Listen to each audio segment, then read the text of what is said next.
Role होता है आपके शब्दों का, 38% रोल होता है आपकी टोन का। मैं बात करूंगा इस चीज पे। 7% role is of words, 38% of tone. किसी को बोलेंगे आप आई लव यू, बहुत गुस्से में बोलेंगे दिक्कत हो जाएगी, आप बहुत प्यार से बोलेंगे बात बात हो जाएगी। टोन 38% रोल होता है टोन का। और 55% रोल होता है आपकी बॉडी लैंग्वेज का। 7%, 38% और 55%। 55% रोल होता है आपकी बॉडी लैंग्वेज का। आपकी बॉडी लैंग्वेज क्या है? और उस बॉडी लैंग्वेज की स्टार्टिंग किससे होती है? आपके आई कांटेक्ट से।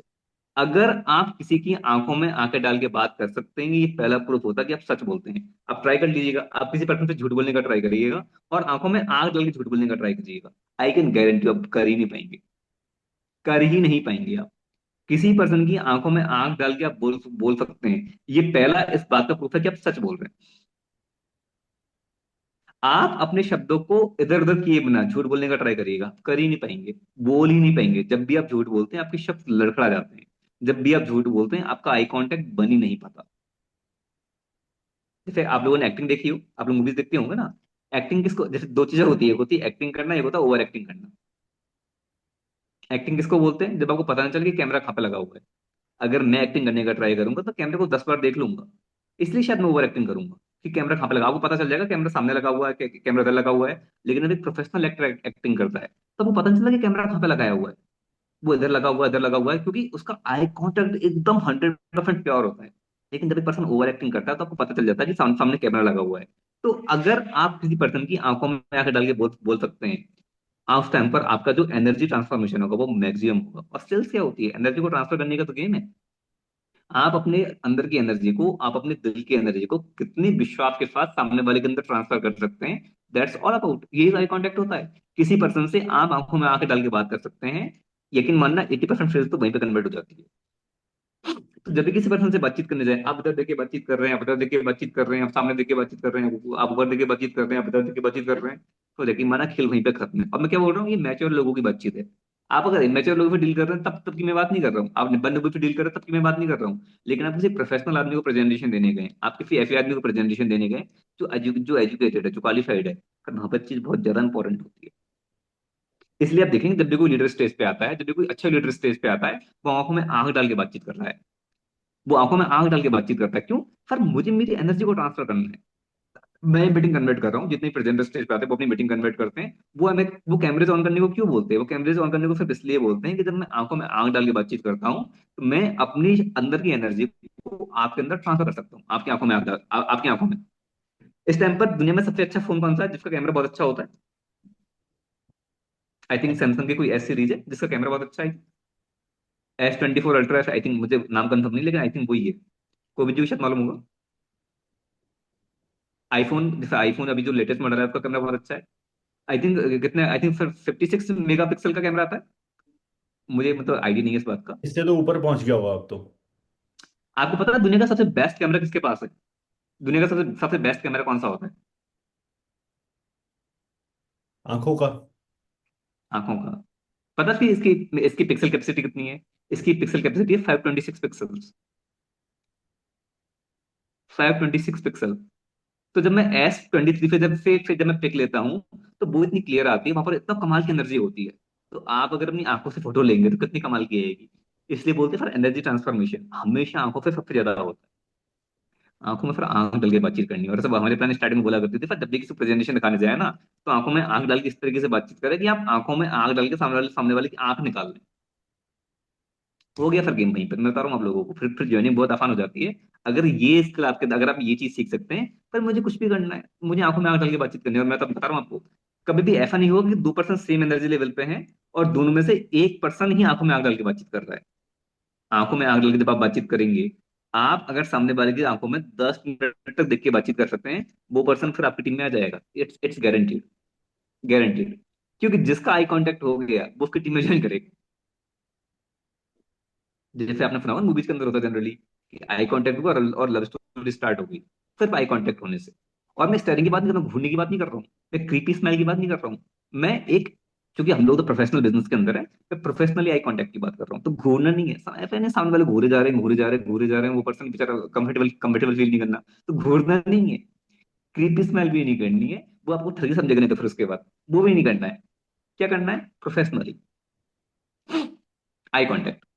और कितने सारे एग्जाम्पल मैं आपको दे सकता हूँ। फॉर आप में से कितने लोगों ने कभी किसी अच्छे स्पीकर की किसी अच्छे स्पीकर का इंटरव्यू सुना है? किसी ने भी आज तक? जैसे हम लोगों को इवेंट जयपुर के अंदर हुआ था, एसकेटी कॉलेज ऑडिटोरियम में, दो लगभग 2 साल पहले। तो आई वॉज द होस्ट। तो जब मैं उसके होस्ट की प्रिपरेशन कर रहा था, पर एक पर्सन जिसमें बहुत ज्यादा इन्फ्लुएंस है स्पेशली बोलने के मामले में, वो है करण जौहर। हाँ, आप उसकी बेसिक आइडिया जिससे आप हो सकता है कि आप उससे संबंध नहीं रखते हो, आपको वो खराब लगती हो, लेकिन एक बात से आप डिनाई नहीं कर सकते कि he is a very good speaker. बहुत कमाल का बहुत कमाल के स्पीकर है। और आप अगर उनके होस्टिंग के की शोज देखेंगे जब वो होस्ट करते हैं तो क्या कमाल का बोलते हैं। तो मैं उनके वीडियो सुन रहा था, उनके मैं उसके कुछ इंटरव्यू सुन रहा था। तो एक बात जो मुझे समझ में आई कि आप जब किसी पर्सन से आंखों में आंख डाल के बातचीत करते हैं तो पहली बात तो क्या होता है कि आपके शब्द ऑटोमेटिकली बाहर निकलना स्टार्ट होते हैं। आप खुद देखिए, आप लेफ्ट साइड देख के बातचीत करेंगे तो आपके शब्द लड़खड़ा जाएंगे। आप एक फ्लो में बोल ही नहीं पाएंगे। कोई पर्सन फ्लो में केवल तब बोल सकता है जब वो स्ट्रेट होकर बात करेगा, जब वो सामने देख के बातचीत करेगा। आप लेफ्ट साइड देख के बात करेंगे तो आप एक फ्लो में बोल ही नहीं पाएंगे। और it's all about flow. Flow का देखिए ना, आपका फ्लो कितना अच्छे से बनता है, आप कितने अच्छे से अपनी बात को एक्सप्लेन कर पाते हैं। और उसके बाद मुझे क्या टॉपिक पर बातचीत करनी है वो तो खैर हालांकि हालांकि अपन बाद में बात करेंगे। तो जब भी सर किसी को प्रेजेंटेशन दिखाने जाएं, ऑलवेज मेक आई कांटेक्ट। अब आप आई कांटेक्ट कब बना पाएंगे? आई कांटेक्ट आप कब बना पाएंगे? दो चीजें, या तो वो पर्सन आपके सामने बैठा होगा, या फिर वो पर्सन आपके 90 डिग्री पे बैठा होगा। इसलिए ऑलवेज प्रेफर, या तो सामने बैठे प्रेजेंटेशन दिखाना है, या फिर सामने वाले को 90 डिग्री पे बैठे प्रेजेंटेशन दिखाना है। 60 डिग्री एंगल पर, 120 डिग्री एंगल पर, 30 डिग्री के एंगल पे बैठ के प्रेजेंटेशन नहीं दिखाना है। टेबल चेयर पर या तो आमने सामने बैठिए, या फिर आप बैठिए इस तरीके से कि वो और आप और आपका गेस्ट 90 डिग्री पे बैठे हो। या तो सामने सामने बैठ के प्रेजेंटेशन दिखाना है, या फिर 90 डिग्री पे बैठ के प्रेजेंटेशन दिखाना है। ऐसा नहीं कि मुझे ऐसा देखना पड़ रहा है। डायगनल डायगनल नहीं, या तो सामने बैठ के प्रेजेंटेशन दिखाइए, या फिर आपका गेस्ट अपने साथ 90 डिग्री पे बैठा हो।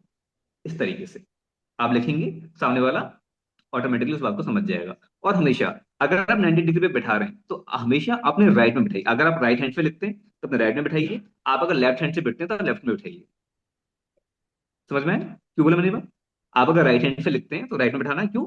मुझे समझाना है सामने वाले को, तो समझाऊंगा। तो जैसे फॉर एग्जाम्पल, मैं यहाँ पे बैठा हुआ हूँ, अब मैं राइट हैंड से लिखता हूँ, मेरा गेस्ट यहाँ पे बैठेगा। यहाँ पे बैठेगा तो मैं जो कुछ भी सिखाऊंगा वो समझ पाएगा। मैं उधर बैठाऊंगा और मैं इधर लिख रहा हूँ, दिक्कत हो जाएगी। Presence of mind. क्यों? अल्टीमेटली मुझे अपनी बात को कन्वे करना है सामने वाले को with a proper eye contact. और मैं बता रहा हूँ, फिर स्टार्ट आई कांटेक्ट 5 मिनट के लिए हो गया तो काम चल जाएगा। क्या करना है स्टार्टिंग से? बिल्कुल आंखों में आंख डाल के बातचीत करना है। आंखों में आंख डाल के ये सब चीजें होना स्टार्ट हो गई, आपकी प्रेजेंटेशन एकदम इंटरेस्टिंग होना स्टार्ट हो जाएगी। 2-3 टॉपिक पर हम लोग बातचीत और कर लेते हैं, 10 मिनट का टाइम निकाल 2-3 टॉपिक पर हम लोग बातचीत और कर लेते हैं। 1 मिनट सर। हाँ, अब सर आई कांटेक्ट की मैं बात कर रहा हूँ, तो आई कांटेक्ट में 2-3 चीजें और इंपॉर्टेंट है। पहली बात तो क्या, जैसे डायगनल पे नहीं बैठाना है, सामने बैठाना है, फिर 90 डिग्री बैठाना है। सेकंड थिंग फिर जो फिर अंदर फिर बहुत ज्यादा इंपॉर्टेंट बनती है, वो होती है बॉडी लैंग्वेज, जिसको हिंदी में बोलते हैं देह भाषा। ऐसा बोलते हैं the best language in the world is body language.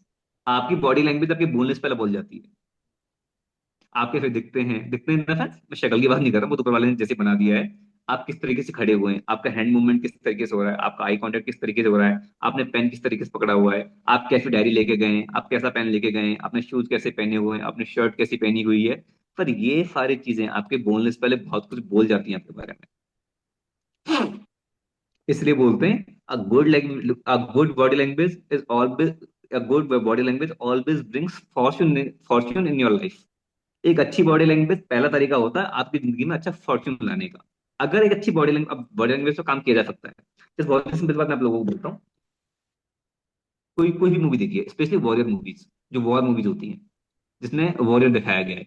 Warrior की बॉडी लैंग्वेज क्या होती है? कंधे एकदम उठे उठे हुए, स्टैंडिंग पोजीशन एकदम पावर पोजीशन। पावर पोजीशन कितने लोग जानते हैं? What is power position? Standing में जब मैं खड़ा होता हूँ तो पावर पोजीशन क्या होती है? पावर पोजीशन क्या होती है कि मेरा जो पूरा वेट है मेरे दोनों दोनों पैरों पे है। मैं एकदम स्ट्रेट खड़ा हुआ हूँ और मैंने अपना पूरा वेट ट्रांसफर किया हुआ अपने पैरों पर। कंधे मेरे उठे हुए हैं। अब कुछ लोग कैसे खड़े होते हैं? झुक के। लेफ्ट पर कहीं और जा रहा है, राइट पर कहीं और जा रहा है। लोगों ने वो कैंची, जिसको कैंची मारना बोलते हैं, कैंची मारी हुई है। एक पैर पर दूसरे पैर रखा हुआ है। नहीं सर, आप वहां पर रोमांटिक बातचीत करने नहीं गए हैं, आप वहां पर प्रोफेशनल बातचीत करने गए हैं। Always think of your body language. एक अच्छे पोस्चर में खड़ा होना है। अगर मैं बैठ के बातचीत कर रहा हूँ, मेरे हैंड मूवमेंट किस तरीके से हो रहे हैं, मैंने अपने पैर किस तरीके से रखे हुए हैं, मैंने एक पैर के ऊपर दूसरा पैर रखा हुआ है या नहीं रखा हुआ है। अगर मैं किसी को सुन रहा हूँ तो मेरे मेरे हैंड किस तरीके से हैं। आपको पता है कि जब जब हम किसी पर्सन को सुनते हैं, जब किसी जैसे फॉर एग्जाम्पल किसी पर्सन को आप सुन रहे हैं, तो एक पोजीशन होती है जो जो ऐसी वाली पोजीशन होती है, अब मुझे इसका नाम याद नहीं है, इसका नाम क्या होता है, लेकिन आप सुनिएगा। अभी दिलजीत दोसांझ जी नरेंद्र मोदी जी से मिलने गए थे, कितने लोगों ने वो इंटरव्यू देखा था। दिलजीत जो दोसांझ जी जो बहुत बड़े सिंगर है, वो नरेंद्र मोदी जी से मिलने गए थे। अब देखिएगा वो इस तरीके से बैठे हुए हैं, उन्होंने अपने हाथ को इस तरीके से रखा हुआ है। आप एलन मस्क के वीडियोस देखिएगा, जब किसी स्टेज पे बैठे हुए हैं वो हमेशा इस तरीके से बैठते हैं। ये क्या है? पर ये सरेंडर होने वाली पोजीशन है कि सर मैं सरेंडर हुआ आपके सामने। ये वाली पोजीशन जब हम इस तरीके, मुझे इसका नाम याद नहीं, इसका नाम इसको बोलते हैं, मुझे इसका नाम याद नहीं आ रहा कि कौन सी पोजीशन, ऐसे आई थिंक मुद्रा पोजीशन बोलते हैं इसको। ये वाली पोजीशन। अब सर देखो, इमेच्योर लोग इन बातों को नोटिस नहीं करते, लेकिन किसी मैच्योर पर्सन से आप बातचीत करने गए हैं, किसी क्वालिफाइड पर्सन से बातचीत करने गए हैं, वो सबको समझ जाते हैं। आज भी स्टेज पे बैठे हुए हैं, मैंने अगर एक पाँव दूसरे पाँव पर रखा हुआ है, तो इसका मतलब क्या होता है, मतलब मैं अथॉरिटी लेना चाहता हूँ। इसलिए आप देखिएगा जब भी कोई अच्छा स्पीकर बोलता है, आप शाहरुख खान के इंटरव्यू देखिए, जब वो अनुपम खेर शो में गए, वो हमेशा एक पाँव पर दूसरा पाँव रख के बैठते हैं, because I am the most important person here, I am the most important person here. जब कोई सेलिब्रिटी किसी सर इंटरव्यू में इसको जाता है तो हमेशा एक पाँव पर दूसरा पाँव रख के बैठता है, because I want to take authority here. आप किसी से हैंडशेक किस तरीके से करते हैं? कुछ लोग हैंडशेक ऐसे करते हैं कि मछली से हाथ मिला रहे, मछली होती है ना एकदम, वो बहुत सॉफ्ट होती है। कुछ लोग हैंडशेक किस तरीके से करते हैं? हैंडशेक करना भी सर एक स्किल है कि हैंडशेक मुझे कैसे करना है। मुझे ना तो सामने वाले के हाथ को दबाना है, ना ही सामने वाले को अपने हाथ को दबाने देना है। प्रॉपर इतना इतना पुश करना है जितना सामने वाला पुश कर रहा है। और आप देखिएगा नरेंद्र मोदी जी का हैंडशेक देखिएगा, वो उनका हैंडशेक 30 टू 30 मिनट, 30 सेकंड तक चलते हैं। बहुत ही पावरफुल हैंडशेक, बिकॉज भैया इंडिया को रिप्रेजेंट कर रहा हूं मैं। नरेंद्र मोदी जी जिसकी जो बॉडी लैंग्वेज होगी, वही इंप्रेशन पूरे इंडिया का बनेगा सामने वाले पर। तो अब देखिए उनकी उनकी बॉडी लैंग्वेज कितनी कमाल की होती है, कंधे एकदम उठे हुए, एकदम स्टैंडिंग, एकदम power position, because I want to deliver something important here. मैंने पेन किस तरीके से पकड़ा हुआ है, मैंने शूज कैसे पहने, मतलब मैं फैंसी शूज की बात नहीं कर रहा। अगर किसी पर्सन से आप मिलने जा रहे हैं, आपके शूज साफ हैं या नहीं, उन पर मिट्टी तो नहीं लगी हुई है, उन पर गंदगी तो नहीं जमी हुई है। जब भी किसी पर्सन से मिलने जाते हैं तो तीन चीजें, पहला आपका हेयर कट बहुत जरूरी है सर, एक अच्छा हेयर कट लेके जाइए। दूसरा, आप किसी पर्सन से प्रोफेशनली बातचीत करेंगे तो आपका बियर्ड, स्पेशली मैन लोगों की बात कर रहा हूँ, फीमेल लोगों की बात में करूँ, आपका बियर्ड, आप अगर क्लीनशिप रखते हैं तो प्रॉपर क्लीनशिप लेके जाइए। और आप अगर बियर्ड रखते हो तो उनको थोड़ा सा उनको ट्रिम करके जाना है। थर्ड, आप अगर खड़े खड़े प्रेजेंटेशन दिखा रहे हैं तो आपको स्टैंडिंग पोजीशन में, पावर पोजीशन में खड़ा होना है। आप गूगल पे सर्च कीजिएगा what is the power position in standing. आपका वेट 100% आपके पैरों पर, आपके कंधे उठे हुए, और आपको अपने जो हाथों को सीधा रखना है एकदम। और आप अगर बैठे हुए तो पावर पोजीशन में, एक पैर दूसरे पैर के ऊपर रखा हुआ। और शूज साफ होने चाहिए, मतलब गंदगी नहीं लगनी होनी चाहिए। अगर आप शूज खोल के प्रेजेंटेशन दिखा रहे थे तो सॉक्स साफ पहन के जाने, ऐसा नहीं होना चाहिए काम में भी आपके कदम चूमने आए और आपके सॉक्स सूंघ के भाग जाए। ऐसा नहीं होना चाहिए। क्यों? First impression is the last impression. हमारे बिजनेस के अंदर सर इंप्रेशन का बहुत इंपॉर्टेंट रोल है। सर ये कुछ बॉडी लैंग्वेज के ट्रिक्स है जो आपको ध्यान रखने हैं। हालांकि बॉडी लैंग्वेज बहुत कमाल कमाल की बुक्स लिखी हुई है। एक बुक है जिसका नाम है क्वेश्चन आर दी आंसर। कितने लोगों ने पढ़ी है? और ये पहली बुक होती है जो हम सजेस्ट करते हैं इस बिजनेस के अंदर, पहली book questions are the answer. उसमें जो एलन पीफ है जिसके राइटर, उन्होंने बहुत ही कमाल की बात बताई है बॉडी लैंग्वेज के ऊपर। दूसरी उन्हीं की बुक है, उसका नाम है बॉडी लैंग्वेज देह भाषा। बुक कितने लोगों ने पढ़ी है? नहीं पढ़ी किसी ने भी। बॉडी लैंग्वेज बहुत कम, उन्हीं की बुक है, एलन पीस की बुक है बॉडी लैंग्वेज। पर पढ़ना स्टार्ट कीजिए, बिकॉज भैया आप बिजनेस के अंदर है, आप मैच्योर लोगों के बिजनेस के अंदर, आपको लोगों से डील करनी है। अरे बाकी लोगों से आप अलग कैसे बनेंगे? बाकी लोगों से आप अलग कैसे बनेंगे? हम बिजनेस के अंदर भाई कुछ ना कुछ इम्पैक्ट क्रिएट करने का है ना। सामने वाला पर्सन आपकी बातों को फॉलो क्यों करेगा? सामने वाला पर्सन आपको फॉलो क्यों करेगा? जब आपके अंदर कुछ ऐसी क्वालिटीज होंगी जो सामने वाले को लगेंगी कि ये फॉलो करने लायक है। और यकीन मानना, पर 99% ऑफ द टाइम लोग अपनी स्किल पे काम काम करते हैं, लोग अपनी बातचीत पे काम करते हैं, लोग अपने टॉपिक पर बातचीत करते हैं, लेकिन लोग अपनी बॉडी लैंग्वेज पर काम करना भूल जाते हैं। तो मैं बात कर रहा था ना कि भाई इफेक्टिव कम्युनिकेशन में तीन चीजें होती हैं। 7% आपके वर्ड्स होते हैं, 38% आपकी टोन होती है। मैं टोन की थोड़ी बातचीत करता हूँ। आपकी टोन सर बहुत ज्यादा इंपॉर्टेंट है, बहुत ज्यादा इंपॉर्टेंट टोन। मैं जब किसी पर्सन से बातचीत करता हूँ, मेरी टोन क्या होती है, जैसे फॉर एग्जाम्पल आप किसी पर्सन से कॉल पे बातचीत कर रहे हैं, आपको स्टार्टिंग 10 सेकंड में समझ में आ जाता है कि भाई मुझे सामने वाले से क्या बातचीत करनी है। कुछ लोगों की टोन ऐसी होती है कि बाप रे बाप, मतलब ऐसा कि भाई इंसान बिल्कुल मुर्दा हो चुका है, इतना मुर्दा हो चुका है कि बस मैं 10 सेकंड बातचीत करूंगा तो इसके इसके इसके अंदर से गंगा जमुना सरस्वती सब निकलना स्टार्ट हो जाएगा। No sir, if you are a leader, अगर आप किसी को लीडर मानते हैं, it's all about for energy transformation. आपको एनर्जी ट्रांसफर करनी है। आप फेस टू फेस बातचीत करेंगे तो आपकी आंखों से आपकी एनर्जी ट्रांसफर होगी, लेकिन आप किसी पर्सन से अगर कॉल पे बातचीत कर रहे हैं तो उस टाइम पर एनर्जी ट्रांसफर करने का सिर्फ एक तरीका है, वो क्या है कि आप एक प्रॉपर टोन में बातचीत करें। जैसा आपने सुना होगा, सामने वाला पर्सन मेरे पे चिल्ला दिया। चिल्लाने का मतलब क्या होता है? शब्द ही तो बोल रहा है, लेकिन उसने बहुत ही हैवी टोन में बोला उस बात, वो पर्सन चिल्लाना हो गया। कोई पर्सन रो रहा है, रो रो के बातचीत कर रहा है, तो क्या टोन एकदम डाउन हो गई। तो ना तो चिल्लाना है, ना रो के बातचीत करनी है। एक प्रॉपर किस चीज की रिक्वायरमेंट है, मुझे कोई कोई वर्ड को अगर हाईलाइट करना है तो मेरी टोन थोड़ी सी हाई रखनी है। मुझे किसी वर्ड को उतना हाईलाइट नहीं करना है, मुझे नॉर्मल टोन में बातचीत करनी है। और यकीन मानना सर, 10 मिनट लगते हैं ओनली अपनी अथॉरिटी साबित करने में, ओनली 10 मिनट। अगर आप 10 मिनट तक एक प्रॉपर टोन में बातचीत कर सकते हैं, प्रॉपर आई कॉन्टेक्ट बात कर सकते हैं, तो 90% सेल्स वहीं पर कन्वर्ट हो जाती है। वॉच योर टोन, बहुत इंपॉर्टेंट। इस चीज पे काम करना है। कुछ लोग ऐसे होते हैं, कुछ लोग, अब मैं थोड़े से पर्सनल लाइफ में आ जाता हूँ। पर्सनल लाइफ में किसी पर्सन को आप प्रपोज करते हैं, किसी पर्सन के साथ आप अपनी फीलिंग एक्सप्रेस करते हैं, तो कैसे करते हैं? एक अच्छी टोन में करते हैं ना। मैं तुमसे प्यार करता हूँ, ब्लॉक। वॉच योर टोन, एक अच्छी टोन। आप जब अपने पेरेंट्स से बातचीत करते हो तो आपकी टोन अलग होती है। जब आप अपने बच्चों से बातचीत करते हो तो आपकी टोन अलग होती है। जब आप अपनी मिसेस से बात करते हो तो आपकी टोन अलग होती है। जब आप अपने मिस्टर से बातचीत करते हैं तो आपकी टोन अलग होती है।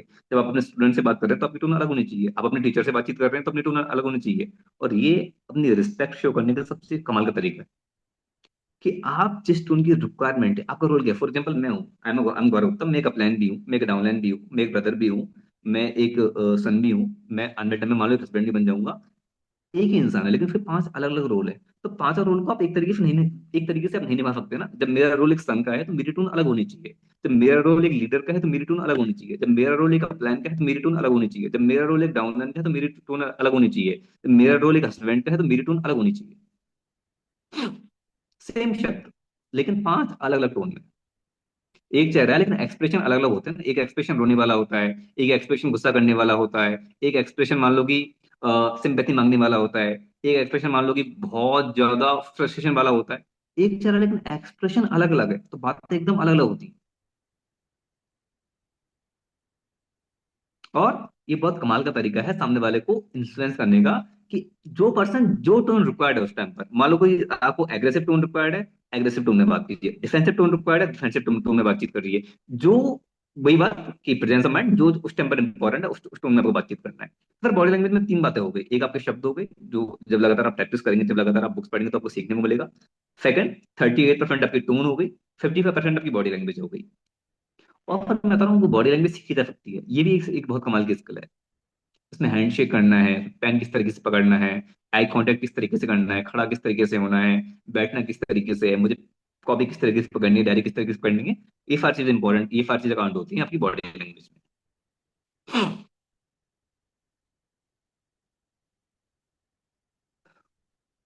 में। एक सेकंड, समझ में आया? तो क्या बातचीत कर रहे थे पापा? और मैं बस 5 मिनट के अंदर एक टॉपिक मुझे लास्ट में एक्सप्लेन, हालांकि बहुत सारी बातें हैं, लेकिन लास्ट में एक टॉपिक एक्सप्लेन और कर देता हूँ। अब सर, इन सारी बातों के साथ 3 4 पॉइंट मैंने डिस्कस किए। पहले तो एक अच्छे शब्दों पे काम करना है, एक अच्छी लिसनिंग स्किल पे काम करना है। दूसरा दूसरा क्या था, कम रहेगा मेरे को। सेकंड बट मैंने क्या एक्सप्लेन किया था, इसलिए लोग सिर्फ सुन रहे हैं। मैंने पहले ही बोल दिया, सुनने के साथ साथ लिखना भी है, लेकिन लोग यहाँ पर भी नहीं सुन रहे हैं। पहले टॉपिक मैंने एक्सप्लेन किया था कि सुनना है अच्छे से, लेकिन तब भी नहीं सुन रहे लोग अच्छे से। Presence of mind, exactly, thank you sir. Presence of mind, then फिर बॉडी लैंग्वेज की हमने बातचीत की। अब सर देखो, एक बहुत इंपॉर्टेंट बात जो आई थिंक सबको रिक्वायर्ड है, cut off all the distractions while you are communicating to someone। Cut off all the distractions. जब भी किसी पर्सन से आप बातचीत करते हैं, स्पेशली 1 to 1 में, जब भी किसी पर्सन के साथ आप मीटिंग करने गए हैं, प्लान दिखाने गए हैं, कोई भी इंपॉर्टेंट आप बातचीत करने गए हैं, या फिर डेट पे गए हैं, कहीं पर भी आप गए, कम्युनिकेशन तो इंपॉर्टेंट है ये ना। Cut off all the distractions. और कम्युनिकेशन में डिस्ट्रैक्शन एक ही है आज के टाइम में, तो वो डिस्ट्रैक्शन क्या है? सर ने बोल दिया, मोबाइल फोन। लो साइलेंट करके रख देते हैं, नहीं sir. Never ever put your phone on the table. ना तो फॉरवर्ड रखना है, ना बैकवर्ड रखना है, फोन आपके पॉकेट में रखिए। क्योंकि फॉर एग्जाम्पल, अगर मेरा फोन मेरे सामने रखा हुआ है, स्क्रीन उसकी ऑन है पर स्क्रीन उसकी बंद है, लेकिन अगर 10 मिनट मुझे बातचीत करनी है, ऐसा हो ही नहीं सकता कि 10 मिनट में से 1 2 मिनट मेरा मेरा ध्यान नहीं जाएगा फोन के ऊपर, होगा? जाएगा ही जाएगा। अगर मेरे सामने बहुत ही ब्यूटीफुल सी अप्सरा डांस कर रही हो, मैं भले कितनी अच्छी तपस्या कर रहा हूँ, ये हो ही नहीं सकता कि मेरा ध्यान नहीं जाएगा उसके ऊपर। मैं दोबारा बोल रहा हूँ, रिस्पेक्ट शो करने का सबसे कमाल का तरीका क्या है? सबसे कमाल का तरीका है कि सामने वाले को ये लगे कि मेरी बात को सुन नहीं आया है, मेरी बात को सुन रहा है। तो हमेशा अपने फोन को जेब में रखिए, और खरबूजे को देखकर खरबूजा रंग बदलता है। जब आप अपने फोन को साइलेंट करके जेब में रखेंगे, पॉकेट में रखेंगे, तो आपके देख के आपका गेस्ट भी अपने फोन को साइलेंट करके अपनी पॉकेट में रख लेगा। क्यों? खरबूजे को देखकर खरबूजा रंग बदलता है। एक बार क्या होता है, महात्मा महात्मा बुद्ध के पास एक लेडी आती है अपने बच्चे को लेकर, और भगवान बुद्ध से बोलती है कि भगवान, ये मेरा मेरा बेटा, ये मीठा बहुत ज्यादा खाता है, मिठाई बहुत ज्यादा खाता है। इसको खाने से इसकी इसकी हेल्थ खराब हो रही है, इसको खाने से इसकी तबीयत खराब हो जाती है, लेकिन मीठा खाना छोड़ता नहीं है। मैंने बहुत समझाने का ट्राई किया है इसको, लेकिन मेरी बात मानता ही नहीं है। आप प्लीज समझाएं इसको। तो महात्मा बुद्ध इस बच्चे से थोड़ी बातचीत करने का ट्राई करते, फिर बोलते कि दीदी, मैं समझाऊंगा इसको, लेकिन 15 दिन के बाद आइए। 15 दिन मुझे कोई बहुत इंपॉर्टेंट काम है, मैं टाइम नहीं दे पाऊंगा, तो 15 दिन बाद आप दोबारा आइए। वो उसकी बात मानती चली जाती है। 15 दिन बाद वो दोबारा आती है उस बच्चे को लेकर। महात्मा बुद्ध इस बच्चे से मिलते हैं और कुछ नहीं करते, उसको आराम से आधे घंटे प्यार से बैठ के समझाते हैं कि आपका डायबिटीज हो जाएगा, आपका ग्लूकोज लेवल बढ़ जाएगा, आपको शुगर हो जाएगी, इसका ये इंपैक्ट होगा, ये इंपैक्ट होगा, ये इंपैक्ट होगा, और आपकी हेल्थ, आपकी आपकी लाइफ खराब हो जाएगी। तो बच्चा हाँ बोलता है और चले जाते हैं। वो लेडी पूछती है कि भगवान, आपको अगर समझाना ही था तो ये बात 15 दिन पहले समझा देते आप। आपने क्या अपने बातों को समझाया था? महात्मा बुद्ध एक बहुत कमाल की बात बोलते हैं। कमाल की बात क्या बोलते हैं? देवी, मैं समझा देता इस बात को 15 दिन पहले, पर 15 दिन पहले मैं खुद बहुत ज्यादा मीठा खाया करता था। पिछले 15 दिनों में पहले मैंने अपनी मीठे की हैबिट को कंट्रोल किया, मैंने मीठा खाना बंद किया है। तो जो काम मैंने खुद ने किया है वही काम मैं आपके बच्चे को करने के लिए बोल सकता हूँ। जो काम मैं खुद ही नहीं करता वो आपके बच्चे को आपके बच्चे को करने को कैसे बोल दूंगा मैं? और चूंकि वो काम मैंने खुद ने नहीं किया है, तो मैं बहुत ही कॉन्फिडेंटली आंखों में आग लगते इस बात को बोल सकता हूँ कि मुझे भी इस बिजनेस से पैसे आ रहे हैं, तो आपको भी आ सकते हैं। जब मैं सामने वाले, जैसे अपन बोलते हैं कि please put off please silent your phone, सबसे आसान तरीका क्या है? उसके सामने आप अपने फोन को साइलेंट कीजिए। उनके सामने कीजिए कि चलो मैं अपने फोन को साइलेंट कर, और मैं दोबारा बोल रहा हूँ, अपनी बात को फनी वे में एक्सप्लेन करना है। फनी वे तो हम क्या एग्जांपल देते हैं, अरे मुझे लगता नहीं कि अगले आधे घंटे कटने का मुझे कॉल करने वाली है, या अगले 1 घंटे के लिए सलमान सलमान खान मेरे को कॉल करने वाले हैं, नरेंद्र मोदी जी मेरे को कॉल करने वाले हैं। तो we are not that important कि हम आधे घंटे या 1 घंटे के लिए फोन अपने फोन को साइलेंट ना करते हैं, फिर या फिर फोन को हम वाइब्रेशन मोड पर नहीं करना, साइलेंट साइलेंट कीजिए। वाइब्रेशन मोड पर नहीं, दोबारा डिस्टर्बेंस हो जाएगा। किसी पर्सन की इंसल्ट करने का सबसे कमाल का तरीका ये है कि वो पर्सन आपको कोई बहुत कमाल की बात एक्सप्लेन कर रहा है, और आपका फोन बीच में रिंग हो जाए। इससे बड़ी इंसल्ट हो ही नहीं सकती किसी की। This is the greatest insult. कोई पर्सन आपसे बहुत इंपॉर्टेंट टॉपिक पर बातचीत कर रहा है, और उसको इंसल्ट किस तरीके से? कि आपका फोन बीच में रिंग हो जाए। इसलिए for always show your respect. क्या बोलते हैं, रिस्पेक्ट फॉर म्यूचुअल होती है। If you want respect, first give it to someone. अगर आप सामने वाले, अगर चाहते हैं कि लोग आपकी रिस्पेक्ट करें, तो आप सामने वाले को पहले रिस्पेक्ट देना स्टार्ट कीजिए। नेवर, ऐसे बोलते हैं कि don't be demanding, be deserving. Demanding नहीं बनना, फिर डिजर्विंग बनना है। डिमांडिंग बनने का ट्राई करेंगे तो डिजर्विंग बनना भूल जाएंगे। डिजर्विंग बनना है तो क्या करना है? पर cut off all the distraction. पहला डिस्ट्रैक्शन तो क्या होगा? पहला डिस्ट्रैक्शन हो गया क्या? Mobile phone. सेकंड डिस्ट्रैक्शन क्या है? कभी भी आउट ऑफ द टॉपिक बातचीत नहीं करनी है। आउट ऑफ द टॉपिक नहीं। फिर आप हमें प्रेजेंटेशन एक्सप्लेन करने के लिए कट टू कट अपने टॉपिक पे बातचीत करनी है। अरे आज शाम का प्लान है, क्या मतलब है शाम का क्या प्लान है? वो बोल रहा है आशंका क्या प्लान है, मैं क्या बोलता हूँ, यहाँ पर टू विदर फंड 12,500 बीडी की मैचिंग पे आता है। सामने वाला डिस्ट्रैक्टिव बातचीत कर सकता है, मुझे इसको घुमा फिरा के टॉपिक पे लेके आना है। अरे प्रोडक्ट एक्सप्लेन कर, मैं प्रोडक्ट यूज करके क्या क्या करूंगा? अपनी फैमिली को प्रोडक्ट यूज नहीं कर पाओगे। कोई डिस्ट्रक्टिव बातचीत नहीं करनी है सर। सामने वाला डिस्ट्रक्टिव बातचीत कर रहा है, ये आपका फर्ज बनता है कि आप उसको वहां से पकड़ के अपने टॉपिक पे लेके आए। 1 घंटे हम बातचीत कर ले, फिर डिस्ट्रक्टिव बात करेंगे। When you are talking professionally to someone, never ever talk about something else. Always talk to the topic. हमेशा टॉपिक पर बातचीत करनी है। जब आप किसी पर्सन से प्रोफेशनली बातचीत कर रहे हैं, जस्ट मुझे डागर सर कोई मीटिंग लेने आ रहे हैं, और डागर सर अपनी पर्सनल लाइफ की डागर सर अपनी पर्सनल लाइफ की बात करना स्टार्ट करते हैं, कैसा लगेगा आपको? अंकुर सर कोई मीटिंग लेने आ रहे हैं और अंकुर सर क्रिकेट की बातचीत करना स्टार्ट कर दें, बातचीत वो भी अच्छी है, वो भी बहुत उस पर इंस्पायरिंग हो, पर चूंकि हम यहाँ पर किसी और टॉपिक पर बातचीत कर रहे हैं, तो cut off for all the distraction. जो भी डिस्ट्रैक्शन उस टाइम हो सकते हैं। Never ever talk about the third person. Third thing, never ever talk about any third person. किसी भी थर्ड पर्सन के बारे में बातचीत नहीं करनी है, रिलेशनशिप में भी। ये तो बहुत ज्यादा इंपॉर्टेंट है रिलेशनशिप में तो। हमेशा बाहर वाली कैची ही अंदर के धागों को काटती है। ऑलवेज रिमेंबर, अगर आपका डॉगी आपके सामने भौंक रहा है, इसका मतलब उसको खाना कोई और खिला रहा है। तो रिलेशनशिप में भी और बिजनेस में भी, never ever talk about any third person. आप यहाँ पे बातचीत करने गए, मैं अगर रेखा मैम को प्रेजेंटेशन दिखाने गया हूँ, तो मेरे लिए रेखा मैम इंपॉर्टेंट है। मैं अगर सचिन जी को प्रेजेंटेशन दिखाने गया हूँ, तो मेरे लिए सचिन जी इंपॉर्टेंट है। मैं सचिन जी के सामने बात कर रहा हूँ, मेरे किसी एक्स पर्सन की, किसी वाई पर्सन की, किसी जेड पर्सन की, तो पर आप वहां पर उसकी लाइफ की बातचीत करने गए। तो never ever ever never talk about any third person while you are talking professionally और personally to someone, you are communicating to someone. Third person के बारे में बातचीत, तो cut off for all the distractions. अब इसमें लास्ट टॉपिक 2 मिनट निकाल के, हालांकि लास्ट तो नहीं है लेकिन, कल भी कंटिन्यू कर सकते हो, अगर और भी चीजें हैं तो कोई दिक्कत नहीं है। ठीक है। तो मैं लास्ट में 2 मिनट बातचीत और कर लेता हूँ। हाँ, तो ये हो गया था cut off all the distraction. अब सब क्या? Give respect first. Give respect well you are showing your plan. अब रिस्पेक्ट देने का तरीका क्या होता है? इसमें आप सब लोगों से पूछना चाहूंगा, आप सब लोगों से। हम सब लोग इंडिया से बिलोंग करते हैं, हम सब लोग हिंदी बोलने वाले, मैक्सिमम लोग नॉर्थ से हैं। तो हिंदी लैंग्वेज में आपको सबसे अच्छा शब्द कौन सा लगता है, पूरी हिंदी लैंग्वेज में?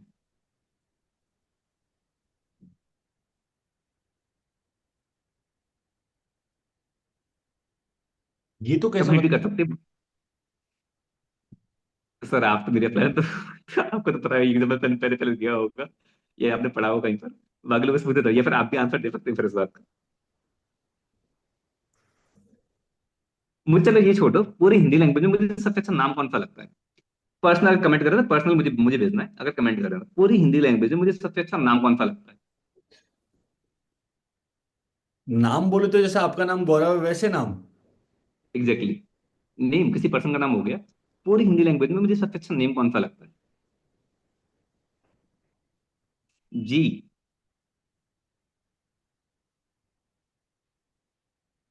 बताओ, थोड़ा थोड़ा सोचो यार। चलो मैं बताता हूँ, थोड़ा नहीं तो लंबा हो जाएगा। सोचिए, देखिए, किसी पर्सन को ये भी ख्याल नहीं है कि मेरा नाम बहुत अच्छा है सर मेरे लिए।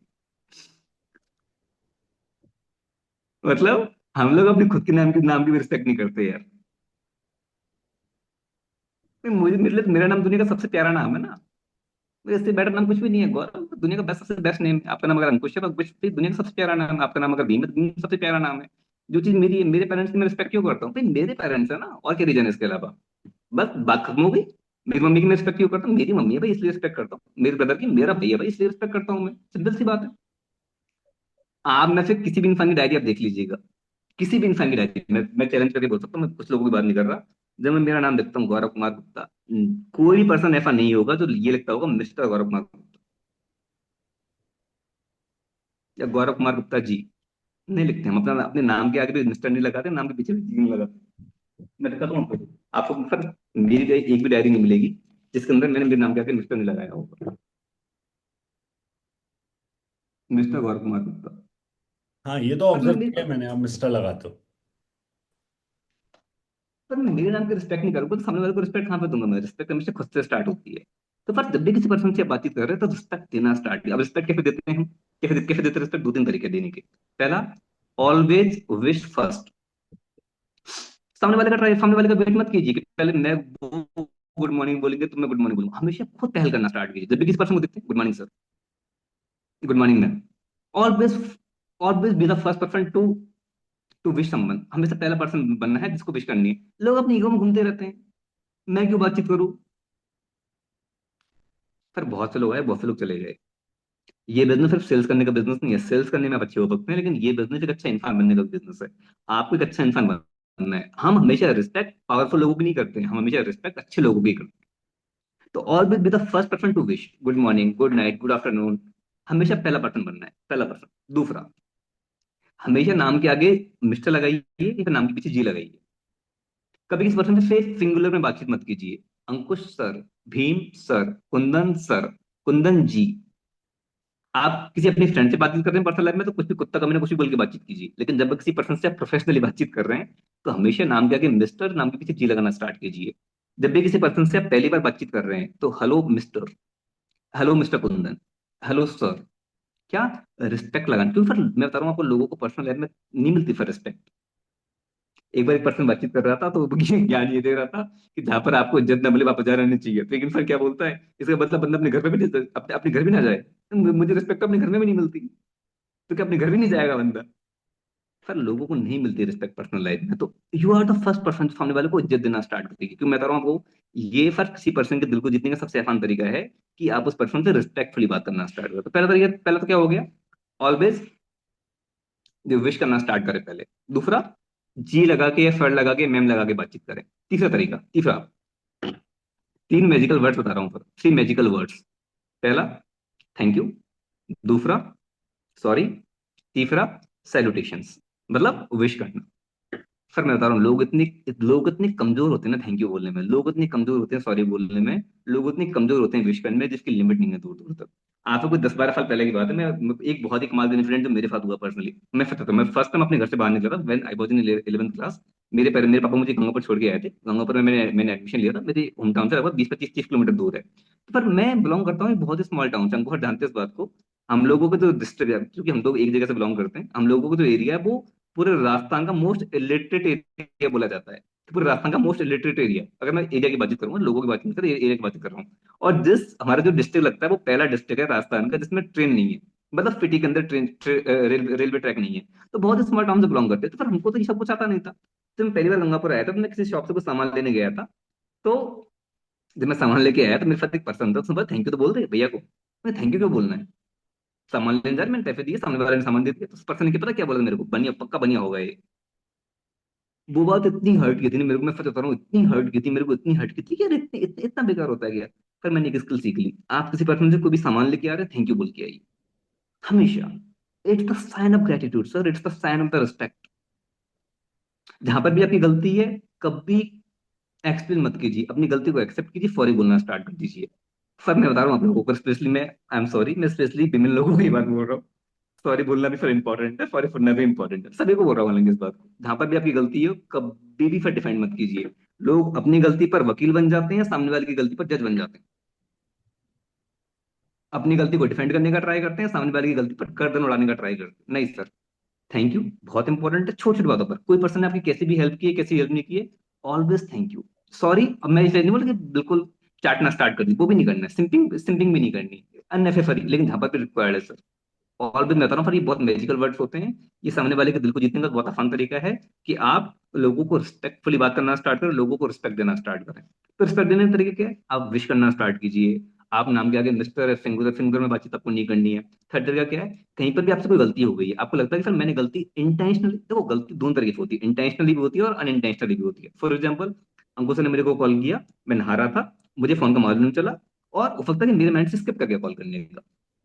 तो ये इट्स द अनइंटेंशनल मिस्टेक। लेकिन अनइंटेंशनल मिस्टेक अगर हर बार हो रही है, हर बार मैं कुछ ना कुछ बहाना लगता, मैं नहा रहा था, अरे सॉरी सर मैं अपने अपने भैया के घर पे था, अरे सॉरी सर वो मुझे ध्यान नहीं रहा। सर पैटर्न हो गया है। अनइंटेंशनल मिस्टेक माफ करने लायक होती है, लेकिन पैटर्न कभी माफ करने लायक नहीं होती। तो मिस्टेक कैसे, मिस्टेक इंटेंशनल भी हो सकती है, मिस्टेक अनइंटेंशनल भी हो सकती है। तो अगर आपको कहीं पर भी लगता है कि सर मैंने कोई गलती कर दी है, तो हमेशा सॉरी बोलिए। सॉरी, सॉरी बोलने से क्या होता है, सॉरी बोलने से बॉडी में ब्लड कम नहीं हो जाता है, सॉरी बोलने से हमारा वेट कम नहीं हो जाता, लेकिन सॉरी बोलने से क्या होता है, सॉरी बोलने का बस एक फायदा होता है, इससे ये बात प्रूफ हो जाती है कि आपके लिए सामने वाला पर्सन ज्यादा इंपॉर्टेंट है और आपका ईगो आपके लिए इंपॉर्टेंट नहीं है। तो मेरे लिए मेरा ईगो इंपॉर्टेंट नहीं, मेरे लिए सामने वाला पर्सन इंपॉर्टेंट है। तो फिर ये कुछ बातचीत थी जो मैं करना चाहता था, हालांकि कुछ और बातचीत रहेगी जो मैं कल कल मैं आप लोगों को फिर डिस्कस करने का ट्राई करूंगा, कुछ और आप लोगों को और भी एक्सप्लेन करने का ट्राई करूंगा। और इन सब के बीच सर एक लास्ट इंपॉर्टेंट बात, ये सब चीज इंपॉर्टेंट, लेकिन एक चीज और इंपॉर्टेंट है। नेटवर्क मार्केटिंग बिजनेस में कम्युनिकेशन स्किल्स डेवलप करने का सबसे आसान तरीका क्या है कि आप चीजों को करना स्टार्ट कीजिए। अगर आप किसी काम को एक बार करेंगे, उस काम को आप 10 बार करेंगे, उस काम को आप 100 बार करेंगे, उस काम को आप 1,000 बार करेंगे, उस काम को आप 10,000 बार करेंगे, तो 10,000 टाइम्स आप उस चीज में महारत हासिल कर लेंगे, आप उस चीज में बहुत अच्छे बन जाएंगे। तो लगातार लगातार प्रैक्टिस करना स्टार्ट कीजिए, लगातार लगातार प्रैक्टिस करना स्टार्ट करेंगे, लगातार प्रैक्टिस करना स्टार्ट करेंगे, तो आपकी बातचीत और भी इफेक्टिव होना स्टार्ट हो जाएगी।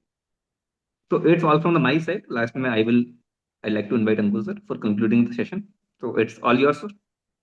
Thank you so much Gaurav ji, बहुत सारी बातें गौरव जी ने बताई एंड आई होप आप सब लोगों को समझ में आई होगी। डेफिनेटली इन चीज़ों को आप यूटिलाइज करेंगे, इंप्रूव करेंगे। कम से कम 1.5 पन्ने तो मैंने ही भर दिए होंगे अप्रोक्सीमेटली, लिख लिख के बहुत सारी अलग अलग चीज़ें। तो आई होप इन चीज़ों को आप यूटिलाइज करके अपने बिजनेस में डालेंगे, अपनी लाइफ के अंदर डालेंगे। डेफिनेटली आपको बहुत अच्छे रिजल्ट्स मिलेंगे, इसमें कोई डाउट नहीं है। क्योंकि ये बातें बहुत आसानी से बता रहे थे और बताते चले जा रहे थे, लेकिन जो जो बातें बता रहे थे उसमें से बहुत सारी बातें ऐसी थी जो मैं भी कम्युनिकेशन के ऊपर पहली बार सुन रहा था।